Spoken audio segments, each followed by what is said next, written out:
it was like doing mushrooms or something. It's new, like, yeah. Whole new, yeah, philosophy on life now. And yeah. Trying to get a little organized here. Yeah, Diamond Gym. Don't hate me for not weighing this. We forgot a scale. But as always, Librata Pro Series pump going down the hatch beforehand. And then the intra product, I'm a big fan of the lemon on the pump and pineapple on the intra. Two pretty good flavors that I really like as far as like just the products and the way it goes, especially the intra. Intra's probably my favorite intra out there. So, and I just put my pre in hot water, so that should be a doozy. But code Luke 10 for you guys that want to try any of it. We've got these two and then hydros laying around here somewhere, right over there. Big fan of the vanilla and the hydro. It's got like a cinnamon aftertaste. So we're gonna go train back at Diamond. John's been there before, so he's been up here quite a bit for like animal and stuff. So pretty excited for today's session, and we'll get rocking and rolling. And then this afternoon we've got prejudge doesn't start till 2 p.m. for Kelsey. And John has 2 figure girls as well, but they're dead last in the lineup. So we're probably looking like 4:30-ish prejudge. So yeah, just kind of getting moving. We've done check-ins for the last hour and a half, and then just kind of rocking and rolling from there. Okay, we got keys. hi, how you doing? All right, guys, we are at Diamond Gym here in New Jersey. Show day for the figure girls that we got going. So getting a little bit of a back day in. This is a really awesome facility, really old school gym. A bunch of really cool pieces in here. So we kind of mapped out the session for today already. So we're gonna knock it out and then rock and roll off to the show. Sound like God, don't it?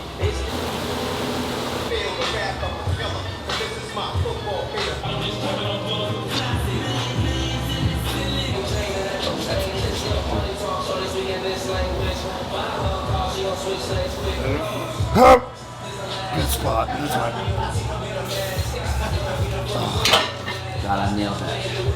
I was in position on that side yet. Again. The way.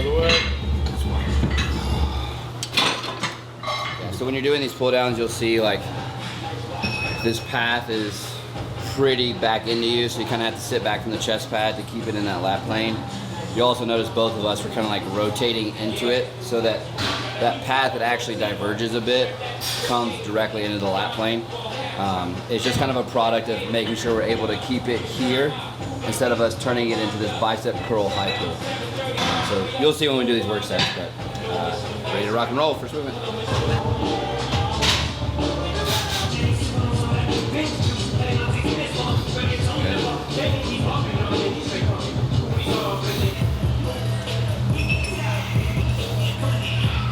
Good, come on. An error a few people make is it's easy to underdose volume with back because you don't load a lot of the movements in that lengthened stretch phase. For one, you build a lot of tension in the muscle there, but a lot of movements cater to more heavy loading when the muscle's short, it's harder to contract. So if you're doing the same amount of volume for your back movements you do for pressing your legs, it might not be enough stimulus to cause the adaptations that you need for growing back. So you might need to be doing more back volume, just like today. We do 3 sets for every exercise that we're doing. Come on. Drive. Oh, that one was locked in. You looked like you were a little bit better set on that set than the other one. So one of the things we did is we kind of started alternating going between each arm. So I'll do left, he'll do left. I'll do right, he'll do right. Because on that first set, we saw a pretty big rep drop on the left to right side. Like I had like a 2, almost 3 rep reduction on my left side, and you had like 1 or 2, right? So something to consider on these unilateral movements is like if you're training with someone, give yourself that full rest period and just alternate arms, because you get a lot more and a better stimulus, especially in something that can be so challenged as you shorten that lat like this piece.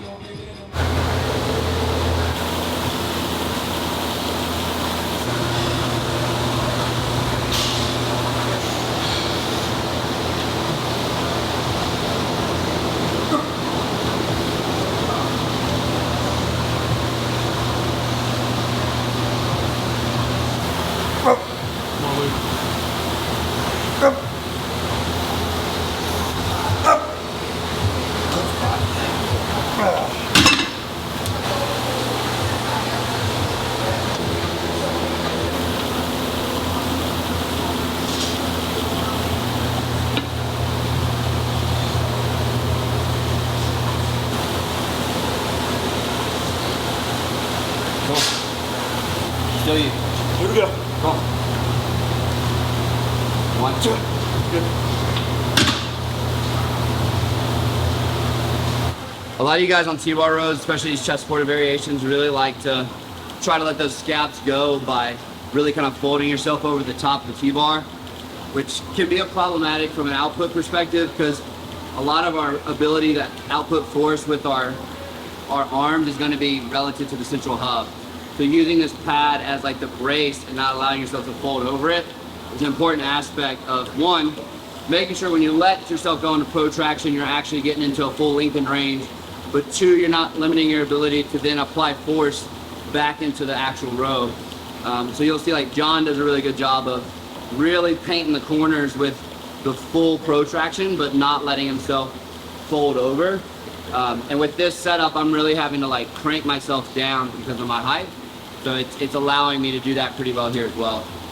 Bonus tip 3, also starting thoracically flex. People initiate momentum going in thoracic extension and just let momentum carry them through the movement.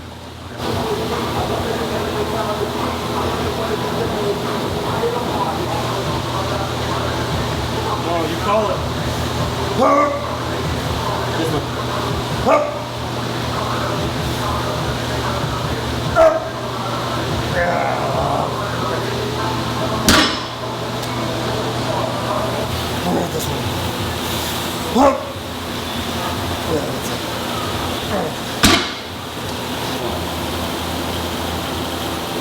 Come on.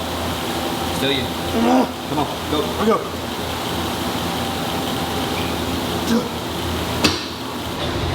You ever seen the people talk about grounding in the morning? Yes. This is our version of grounding. There you go. I cracked myself up. I can't.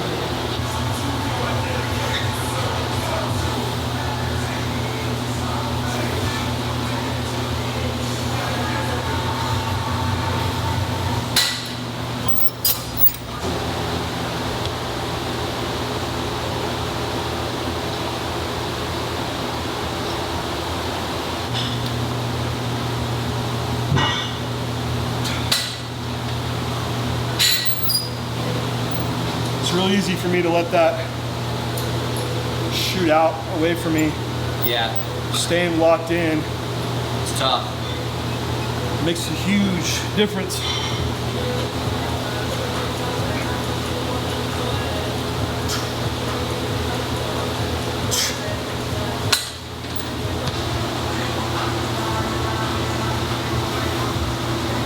Get over with.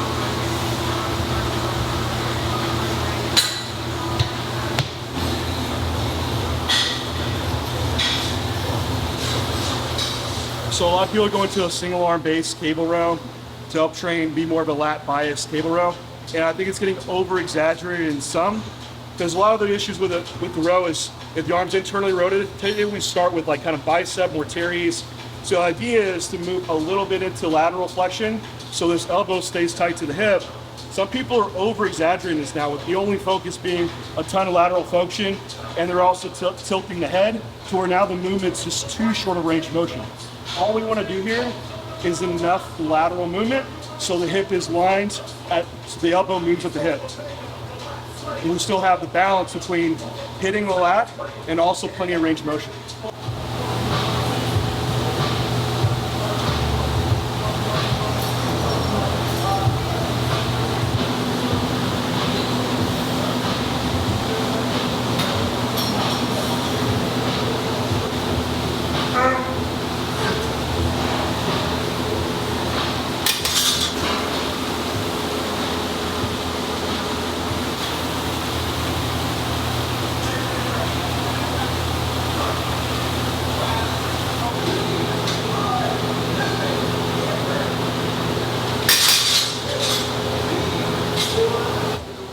We were just talking like a lot of the difference in my training this past year and a half with these overhand pull variations is really painting the corners of that upper end range, eccentrically loading the top of this pull down. And it's transferred not only to a lot of development, but improving my ability to present myself in my back double and my front double. in the past, like external rotation and being able to get in a position on those poses has really limited myself. And I've really found that like allowing that full scapular motion up into those extreme end ranges with these patterns is really translating not only to development, but ability to present the muscularity that I have. And I think it's really valuable, and kind of like when you get into the value of this exercise too, right? Yeah, so like how we set up our programming for the initial like parts of the day, like we're hitting one of the more lat bias, like that's an area of focus. So getting that elbow close to the hip, externally rotated and adducted. So once we spin off that and it's harder to get short, we move to this to move up to hit more teres bias and stay working in this in range where it is more lengthened and try to get everything we can out of that part of the range when everything else is already kind of fatigued. So this is where we'll really hit that far width, most width point for your lat spread, like right underneath the armpit. And that's why we're just not bringing that bar all the way down, also not tucking the elbows way in. So with the upper back Terry base pull down, you do want to stay more upright, but it's not how someone would set up to where the shoulder's directly underneath the cable. If you were to see from the side, we let the humerus translate forward, so the scaps are protracting, but we just move with the torso in this position. So rather than being straight overhead, you do see us shift the torso back, but allowing the scaps to protract, and that's when you will fully lengthen the lat and the teres for the full range of the start position.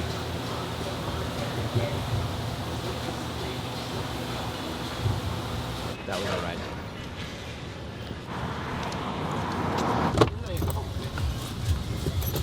Done with back in the Uber. Trying to get. No, it's a lift. It's a lift. False marketing. This is a lift. Limit your grains, your starches, stuff like that. It's just coming down to like limiting calories. But you ride your bike, but you probably go eat enough to make up for it too, even though it's good stuff. No fast food. Right. You know? Yeah, I mean, I last year, no, not last year, 2 years ago during the pandemic time, I think it was 2020. Yeah. I mean, Yeah. I was riding my bike every day. I was exercising. I was watching what I eat. Yeah. You know.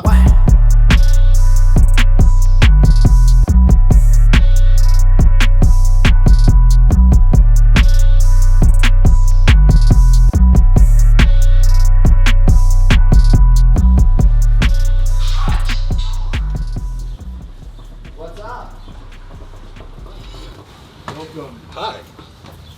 Thanks for having me. Hey, how's it going? Yeah, like we're in the cribs. Yeah. Show me your crib. That's 15 or 40% off deals. I always put a whole bunch of stuff in the shopping cart. And I have like $150 worth of stuff, and I go, nope, not doing it. We are. I have a big box of money. I'll just wear these every day.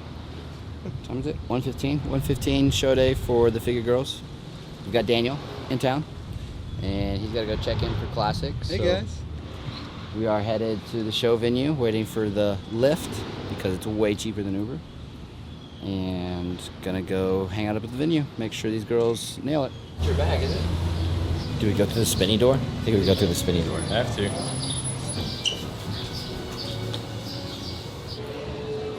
Yeah, that's the whole day so far. So you're like the 35 plus the 60. Yes. Wait, I want to get a picture with y'all real quick. Your turn, right? I do want the natural lighting because. Oh wait. Hi. How are you? Okay, so one of y'all snap a pic real quick. Yeah. They should. They look. Are the shoulders even? Oh wait, because I'm trying to do that thing. Relax. Hit it again. One, You're good. two. We need a little more fluid. Okay. Do you have the extra stuff in that? Yep, sure did. You'll be fine when you pump up. Grab that full. I think that's cute. Look at that smile. I think that's the first time I've ever seen a smile. He doesn't smile very often. I was like, you want to take a picture of that? He's okay. All right, y'all ready to check in? Okay. Yeah. Rice Krispie treat. Yes. Normal sodium Okay. plus just a little bit. Did you pump up pretty quickly? Yeah. Yeah. No chicken? Oh yeah, like an ounce. We'll give you that first. 1 to 1.5 ounces. Cheat your arm We'll off. do that. 1 to 1.5 ounces. Yeah, like 1.5. I don't need you eating a whole lot. fluke. Just I know, let's. but I'm just They saying. could rejudge, They could. so let's focus on nailing it. I might not ever have to pay for a show again. I was saying, Not backstage finals. this is his wife or something. So we are in between prejudge and finals. John's over here napping, and we are looking pretty good. So work's not done yet, but Kelsey for me was in the center of her class, so a good sign. Just don't count it before it's in your pocket. And then John's clients were center of all their classes except for open. Yeah. Yeah, except for Lacey, Class G. She was in the center of that for open. Okay. So, pretty good start to the morning for both of us. So, I guess afternoon, shit, 6 o'clock. So we'll go to finals, probably be on stage around 8 p.m. Put the finishing touches on it, try to take home an overall, or 2 or 3. I'll go from there. John's tired. It was like physically and emotionally just taxing. I was so excited for your clients, and I'm more nervous for them than I think they are on stage. So I'm kind of coming down from that. So we'll see kind of how it goes, and we'll update you guys tonight, hopefully with some good news. To find Jeff, so Kelsey competes today. Jeff is doing 60 over on Saturday, so he just landed, got his last session in. Gave him a little food today, but typically don't like to give food on travel days, so just a little bit of a bump up. We're gonna kind of see how he looks. He's got probably another 2 pounds of pull up, but we got 48 hours to do it, so not too concerned about it. Yeah, about an hour ago. She finished dead center, so That's good. good start to the weekend. Yeah. Look a lot fuller, brother.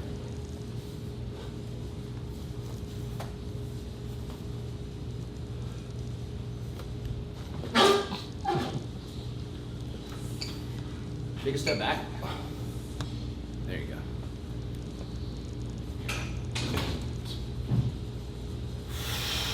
Blow hard. There you go. Much better. Right there. Yeah, you got it. Quarter. You need to work on some rounds tonight, brother. I'm always trying to hold it in. No, so when you turn, so pull it up, turn, hard. That looks way better. See how much more lines and smaller your midsection looks? Yeah. You see that? Yeah. Way better. Yeah. So learn to control your breathing where you pull in right before you turn and you blow out as you're turning. So it'll be something like this. Hard, hard, hard. There you go. See how much better that looks? Yeah. But you need, if you pull that ribcage up, you've got to stay on your quads though, brother. Because you've got lines all the way up to your hip and you don't show them. Look, watch me. So when you hit your front double, watch my hips. It should be hips back, quads, up. Good. Try setting your hips back and then pull your elbows like up at a 45. So scoop it up. So you see how you let your hips forward as you, there you go, there you go, much better. You gotta stay on your quads. You see the difference? Yeah. If You you feel the difference? If you need to pull down a little bit to keep your hips back, that's fine. Just at the very end, look, make your elbow go like this. Scoop. No, not like that. Arc.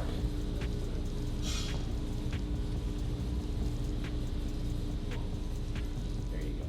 Hips back. Congratulations. Thank you. I can't believe It's awesome, right? Awesome, yeah. So awesome. I was telling You you, want I'm me to go not grab even our hungry stuff? anymore. Let me go grab our stuff. Oh, okay. Pro card, baby.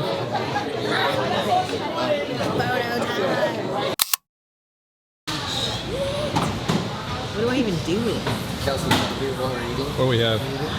We have a, there's pepperoni, so I don't even know what else, but I'm about. Pizza. It's about to be Steak for me. chicken parm for you. Yep. Chicken parm for the videographer, Clinton Tarantino. And short rib right over there.